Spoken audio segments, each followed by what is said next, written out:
story. Holy Mother.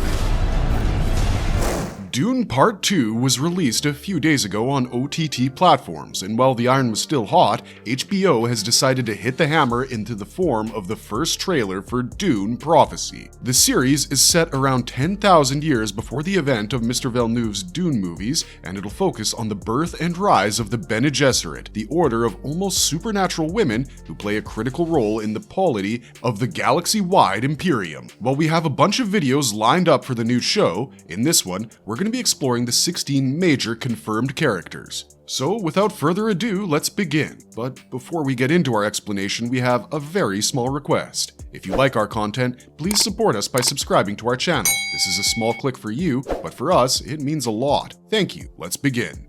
Be judged for it. Valia Harkin. Emily Watson as Valia Harkin. Valia Harkin was the daughter of Virgil and Sonia Harkin. The timing of her birth is extremely crucial as it paved the way for her to become what she became, one of the first Reverend mothers. You see, Valia's birth came at a time when House Harkonnen was seeing its downfall, and the young Valia blamed it on House Atreides, so much so that she wanted House Atreides to be eliminated from the face of the galaxy. In her quest to do so, she groomed her siblings Griffin, Danvis, and Tula, another leading character in the upcoming show. Since her childhood, Valia has shown leadership qualities and bravery. Once, Valia and Griffin went with their father on a trip to hunt fur whales in frigid waters. A massive wave took Griffin into the water, but Valia jumped after him and stayed afloat with him until their ship came back around. Later on, she spent 6 years with Mother Superior Raquella Berto Anirul at the Sisterhood of Rossack, where she proved to be one of the best students of Raquella. The girl excelled in all forms of training, including unarmed combat and sword fighting. Working closely with one of the last purebred sorceresses named Sister Carrie Marquis,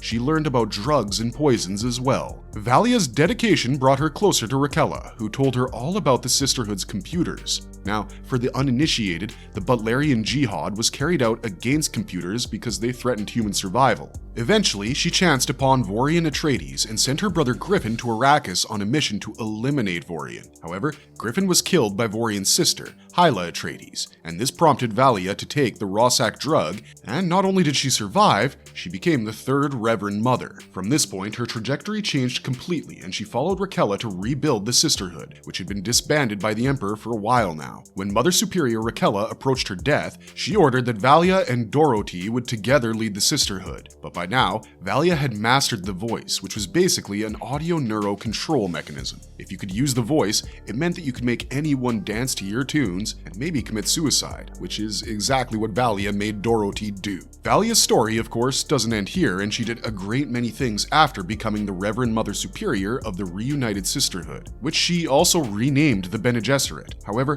her basic feud remained with our man Vorian Atreides, but since Vorian has not yet been named in the cast for Dune Prophecy, nothing can be said for certain.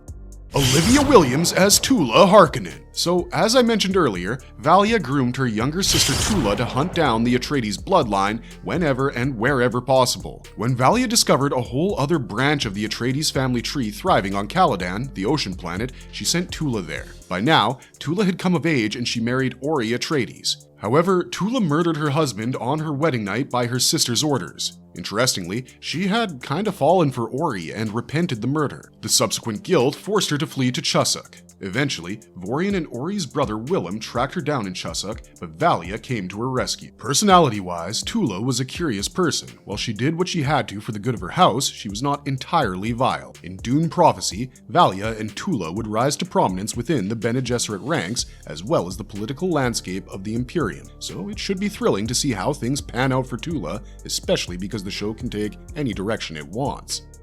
Jodie May as Empress Natalia. Every Dune product has to have a certain royalty ruling over the Imperium. This time around, we have Jodie May as Empress Natalia, who marries Emperor Javico Corino. In doing so, she unites tens of thousands of worlds, saving them from a certain struggle for supremacy, which could only mean bloodshed. Initially, Indira Varma was cast for the role, but due to scheduling conflicts, the role went to Miss May instead.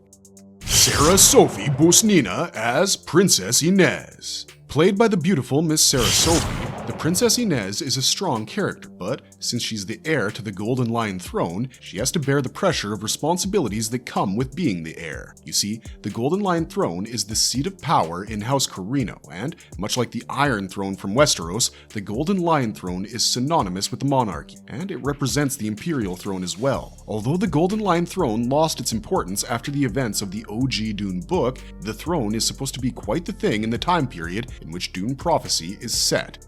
Shalom Brune Franklin as Michaela. Michaela is another character to watch out for. She's a Fremen, so you can expect some of those bright blue eyes we're so used to. According to the description provided by Max, it seems that she serves the royal family, aka House Corino, loyally, but she does long to visit her home planet, that's right, Arrakis, better known as Dune. Aeolian Cunningham as Sister Jen. What good is an all-woman order if they don't have someone who's fierce, unpredictable, and doesn't reveal her emotional state? A forever poker face, if you will. That's exactly who Sister Jen is. In Dune Prophecy, she'll play the role of an acolyte who is still being trained at the Sisterhood School. Aoife Hines as Sister Emmeline. Sister Emmeline is another interesting resident of the Sisterhood School. Most curiously, her background consists of an extremely long line of martyrs, which means that Sister Emmeline would be proud of her heritage, but what's more important is that she's basically a zealous acolyte, and in that capacity, she brings her fervent religious zeal into the training she receives at the Sisterhood. Chloe Leah as Lila. We also have the young and talented Chloe Leah, who plays the character of Lila, the youngest of the acolytes at the Sisterhood School. Now, Lila is someone who has a deep sense of empathy, so much so that it goes beyond her age. Travis Fimmel as Desmond Hart. Desmond Hart is going to be a curious character. Although a charismatic and skilled soldier, he has a mysterious past, which of course will play a huge role in the way Desmond's character will unfold in the series. Additionally, he seeks to be in the good books of the Emperor and wants his trust, so much so that Desmond might even hurt the Sisterhood if it means getting what he wants. Mark Strong as Emperor Javico Corino. A somewhat underrated actor, Mark Strong plays Emperor Javico Corino in Dune Prophecy. The thing about House Corino is that it has given countless wartime emperors to the Imperium, and Emperor Javico would carry on the legacy of his great house. In the show, he's been called to rule over the Imperium and manage the fragile peace that was established after his marriage to Empress Natalia.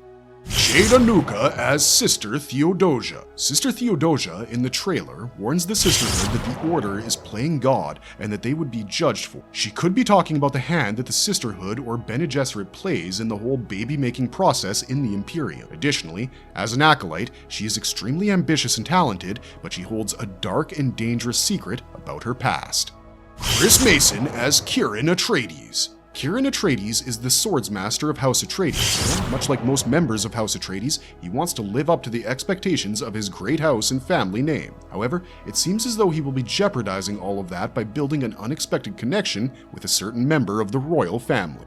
Josh Houston as Constantine Corino. Although a grim reality, it seems like every emperor worth his salt has an illegitimate kid, and Emperor Javico's illegitimate son is Constantine. Although he has received his father's name, he is not the heir because of his heritage, but what's more important is that Constantine is often torn between seeking his own happiness and earning his father's approval.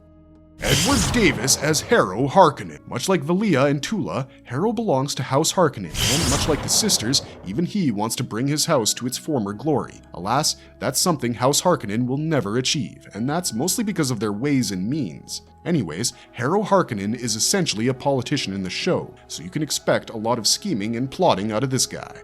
Taboo as Sister Francesca. Taboo, the veteran Indian actor, has played a few roles in Hollywood, but she remains an underrated gem. We're big fans of several of her performances, for instance The Namesake, which was a mind-blowing experience. We should take a second to mention that she played the leading lady in this film opposite Irfan Khan, another Bollywood star who found his way to Hollywood in movies like Jurassic World, Life of Pi, Inferno, and more. That said, in Dune Prophecy, Taboo will play Sister Francesca, the former love interest of Emperor Javico. She returns to the royal palace, and as one would expect, her arrival hurts the balance of power.